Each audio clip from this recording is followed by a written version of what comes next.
नमस्कार प्रिय साथियों, स्वागत है आपका इस प्यारे से परिवार संसारपुर में, जिसमें हम आज की क्लास में चर्चा करेंगे कक्षा 8 की गणित चैप्टर 17 बी की। ठीक है, इसमें मात्र 5 क्वेश्चन है। पांचों क्वेश्चनों को आज की क्लास में हम लोग डिस्कशन कर लेंगे। ठीक है, तो देखिए सबसे पहले क्वेश्चन में कहा गया है किसी समबाहु त्रिभुज की भुजा की लंबाई x सेंटीमीटर है, त्रिभुज की भुजा और परिमाप के संबंध का ग्राफ खींचिए। तो सबसे पहले हम क्या करना है कि भुजा तो आपकी x है, हमें परिमाप ज्ञात कर लेना है। ठीक है, और इस चीज को सबसे पहले समझिएगा कि समबाहु त्रिभुज का मतलब क्या होता है। समबाहु त्रिभुज का मतलब होता है ऐसा त्रिभुज जिसकी सभी भुजाएं क्या हो, समान हो। सभी भुजाएं क्या हो, समान हो।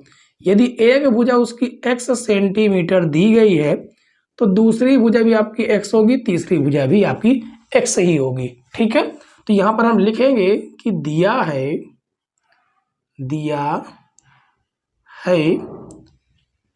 त्रिभुज की भुजा कितनी है, x सेंटीमीटर।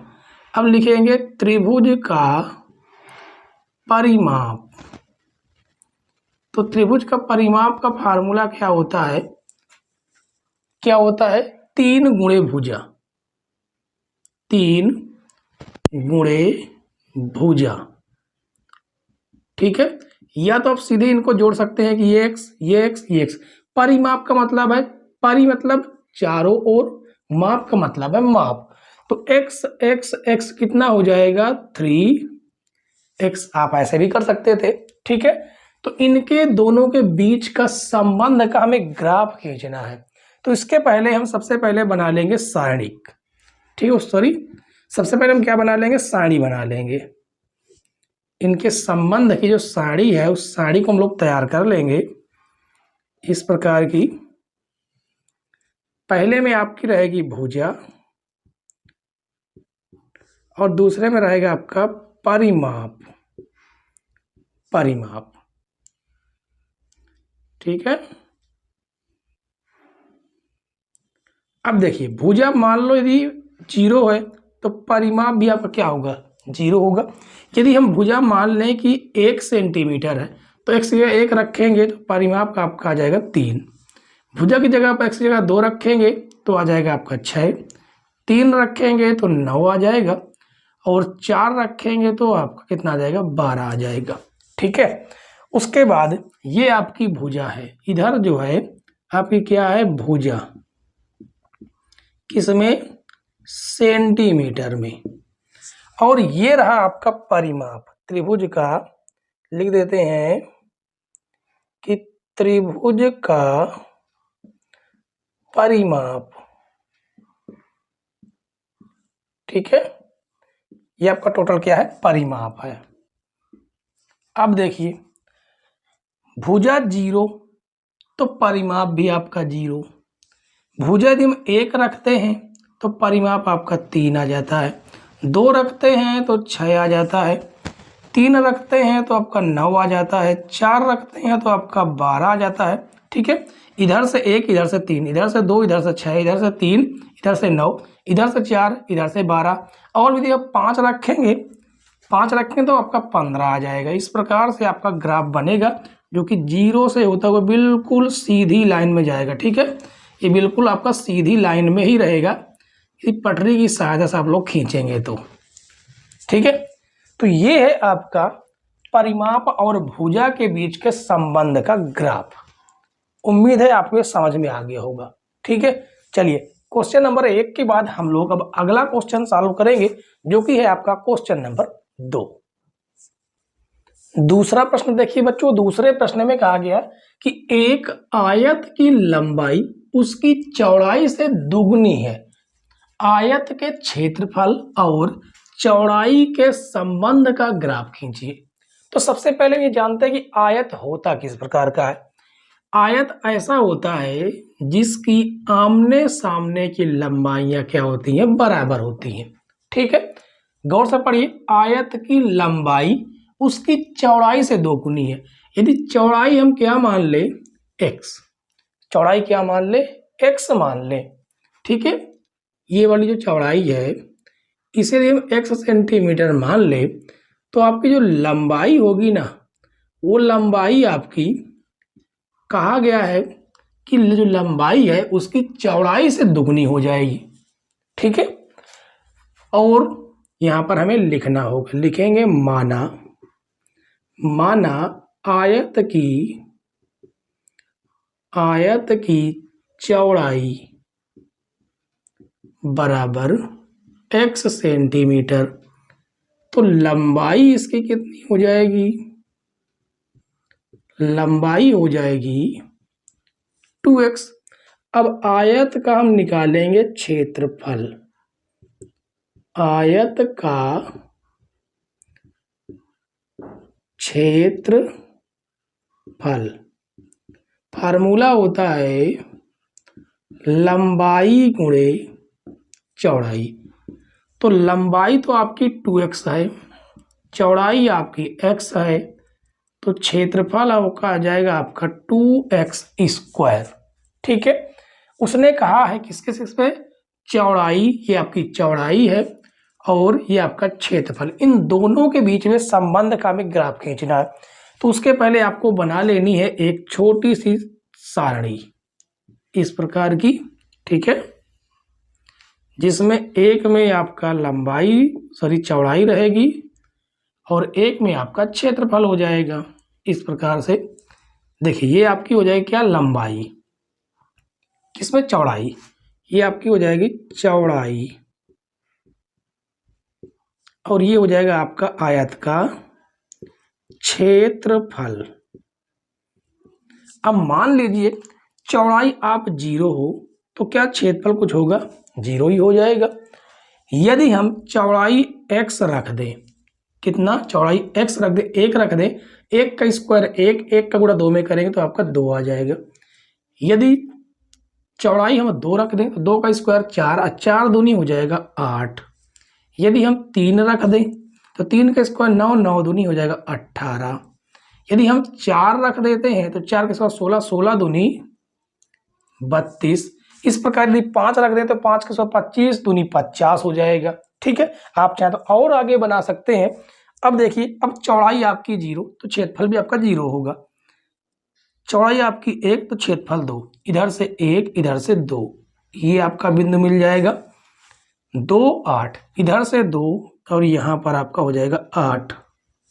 ठीक है, और आपकी चौड़ाई सेंटीमीटर जो है 3 हो जाएगी तो ये आपकी 18 हो जाएगी। इसी प्रकार से 4 हो जाएगा तो ये आपका 32 हो जाएगा। 5 रख दें तो आपका 50 हो जाएगा। 6 रख दें तो आपका 72 आ जाएगा। देखिए 6 का स्क्वायर 36 दूनी 72। ठीक है, अब पटरी की सहायता से आप इसे खींचेंगे तो बिल्कुल एक सीधी लाइन में निकलेगा। ठीक है, इसे यदि आप बनाएं तो बिल्कुल एक सीधी लाइन में निकलेगा। ठीक है, चलिए, उम्मीद है कि ये दूसरा प्रश्न भी आपको बेहतरीन तरीके से समझ में आ गया होगा। ठीक है, तो चलिए क्वेश्चन नंबर 2 के बाद हम सॉल्व करेंगे क्वेश्चन नंबर 3। शुरू करते हैं बच्चों क्वेश्चन नंबर 3। क्वेश्चन नंबर 3 में कहा गया कि 200 रुपए का 3% वार्षिक ब्याज की दर से साधारण ब्याज और वर्षों में समय के संबंध का ग्राफ खींचिए। ठीक है, तो सबसे पहले देखिए, हमें समय तो दिया नहीं गया, तो मान लेते हैं माना समय बराबर x वर्ष। ठीक है, और हमें क्या दिया गया है, हमें दिया गया है मूलधन, तो लिखेंगे मूलधन,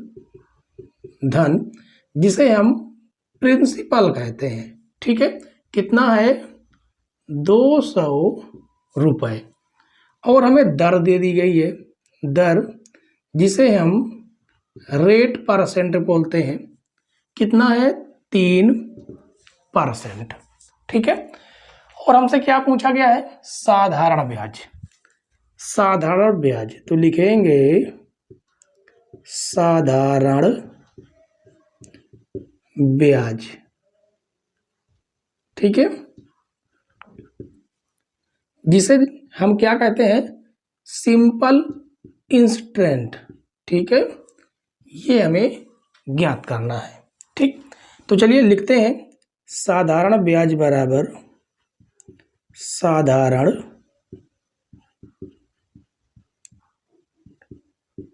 ये इंस्टेंट रेट है, ठीक है। साधारण ब्याज बराबर मूलधन गुणे दर गुणे समय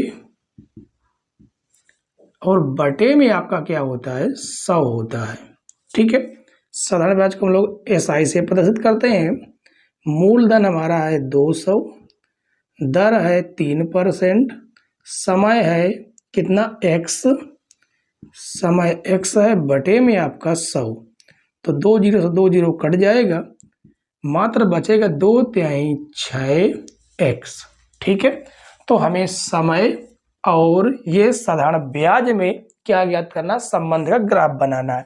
तो आपको फिर वैसे ही आपको तालिका यानी सारणी आपको बनानी होगी, इस प्रकार आपको बना लेना है, ठीक है। 1 2 3 4 5 6, इसमें आपका हो जाएगा समय, ये आपका समय हो जाएगा और ये हो जाएगा आपका साधारण ब्याज। तो देखिए अब समय यदि हम 1 वर्ष या 0 वर्ष माने तो आपका ब्याज 0 ही रहेगा। यदि समय 1 वर्ष माने तो आपका साधारण ब्याज 6 रुपये हो जाएगा।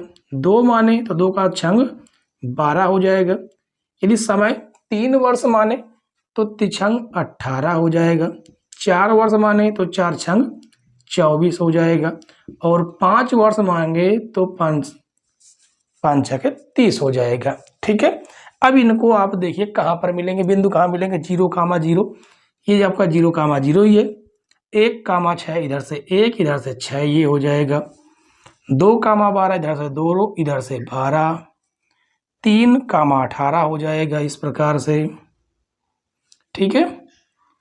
और 4 रखेंगे तो 4 छंग 24 आ जाएगा।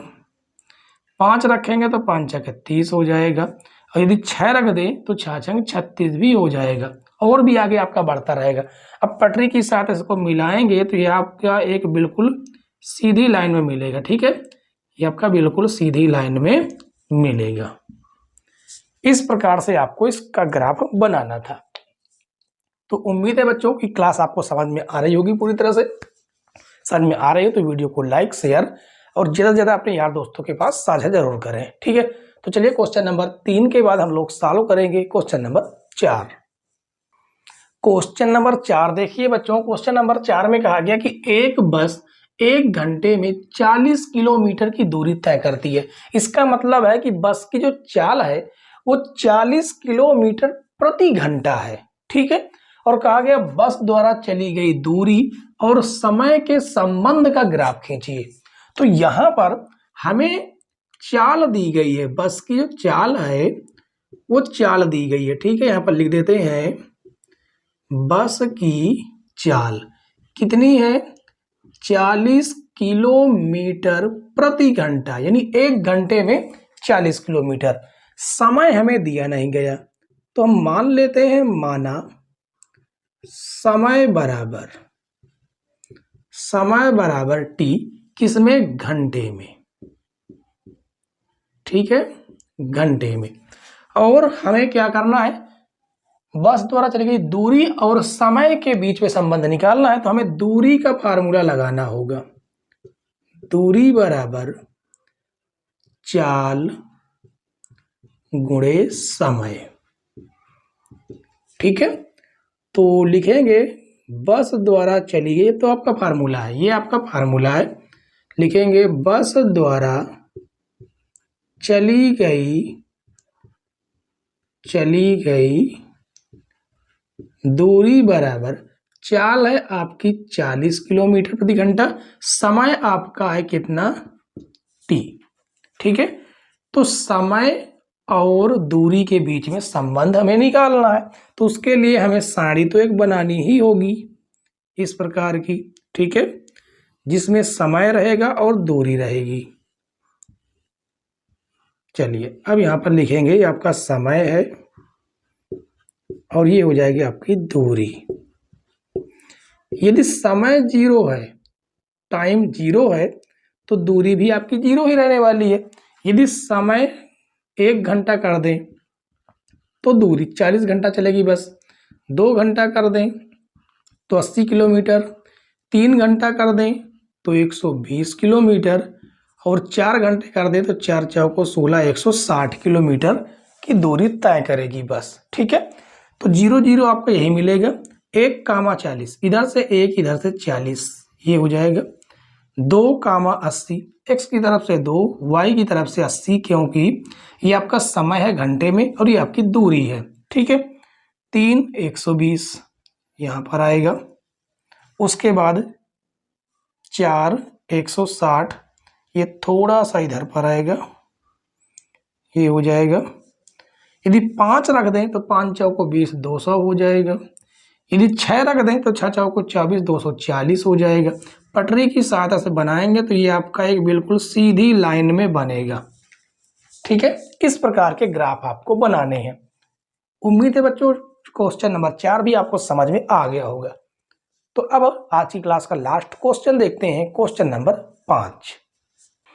क्वेश्चन नंबर 5 देखिए बच्चों, क्वेश्चन नंबर 5 में कहा गया कि एक साइकिल सवार द्वारा नियत समय अंतराल में तय की गई दूरी का निम्नवत दूरी समय ग्राफ देखकर निम्नांकित प्रश्नों का उत्तर दीजिए। यानी ये आपका ग्राफ बना हुआ, इसी को देखकर उत्तर देना है। ठीक है, कहा गया समय 2 बजे, 3 बजे, 4 बजे, 5 बजे यात्रा की प्रारंभिक स्थिति से दूरी बताइए। प्रारंभिक स्थिति आपकी ये है, ये आपके समय है, ये आपकी दूरी है किलोमीटर में। ठीक है, और दूसरे में कहा गया कि उपरयुक्त ग्राफ को देखकर साइकिल सवार द्वारा यात्रा के दौरान आराम करने का समय अंतराल भी बताइए।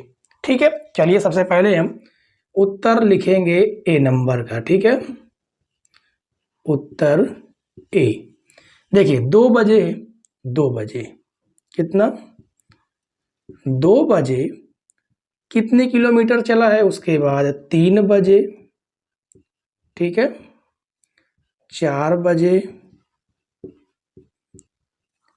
और 5 बजे। 5 बजे कितने किलोमीटर चले हैं ये हमें बताना है। तो 2 बजे समय आपका है, 2 बजे कितना चला, 2 किलोमीटर, लेकिन 3 बजे भी अभी 2 ही किलोमीटर है, क्योंकि इस और इस बीच में उसने अंतराल में क्या किया, आराम किया है। ठीक है, तो यहाँ भी आपका 2 किलोमीटर ही चला है, यहाँ पर भी 3 बजे ही अभी 2 किलोमीटर ही है, जबकि 4 बजे ये कितना चल गया, 4 बजे आपका देखिए चला गया 3 किलोमीटर। ठीक है, और 5 बजे ये आपका 5 बजे आपका चला 4 किलोमीटर, 4 किलोमीटर। ठीक है, और 6 बजे आप देखेंगे यहाँ से तो आपका 5 किलोमीटर चला गया, वो पूछा हमसे नहीं गया। अच्छा पूछा गया है 5 बजे आपका कितना है, 5 बजे तो आपका 4 ही किलोमीटर है। हाँ ठीक है, 4 किलोमीटर। 6 बजे आपका 5 किलोमीटर, तो 6 बजे तो कुछ पूछा ही नहीं गया है। चलिए अब दूसरा प्रश्न देखिए, उत्तर नंबर बी। इसमें कहा गया उपर्युक्त ग्राफ को देखकर साइकिल सवार द्वारा यात्रा के दौरान आराम करने का समय अंतराल भी बताइए। कितना अंतराल, देखिए यहाँ पर इसने समय कितना आराम किया, 2 बजे भी 2 किलोमीटर चला है, 3 बजे भी अभी 2 किलोमीटर पर ही है। इसका मतलब 1 घंटे का आराम किया। कितना, 1 घंटे उसने आराम किया है, 1 घंटा। ठीक है, और जो समय अंतराल है वो 2 से 3 बजे के बीच, 2 से 3 बजे के बीच। ठीक है, उसने क्या किया है, आराम किया है। तो उम्मीद है बच्चों कि 1 से 5 तक के सारे क्वेश्चन आपको पूरी तरह से समझ में आ गए होंगे। समझ में ना आए हो तो भी आपको क्या करना है, मैसेज आपको टाइप करना है कि आपको समझ में आया कि नहीं आया, और समझ में आया तो बहुत अच्छी बात है। ठीक है, तो कल की क्लास में बच्चों इसके बाद आने वाला जो आपका चैप्टर है, चैप्टर नंबर 18, जिसमें हम मेंसुरेशन इन क्षेत्रमिति पढ़ने वाले हैं, बहुत जबरदस्त पढ़ेंगे, क्योंकि वो आपको कक्षा 9 में भी काम आने वाली, कक्षा 10 में भी काम आएगी। ठीक है, तो कल की क्लास का बच्चों वेट कीजिए। तब तक के लिए बाय बाय, टाटा।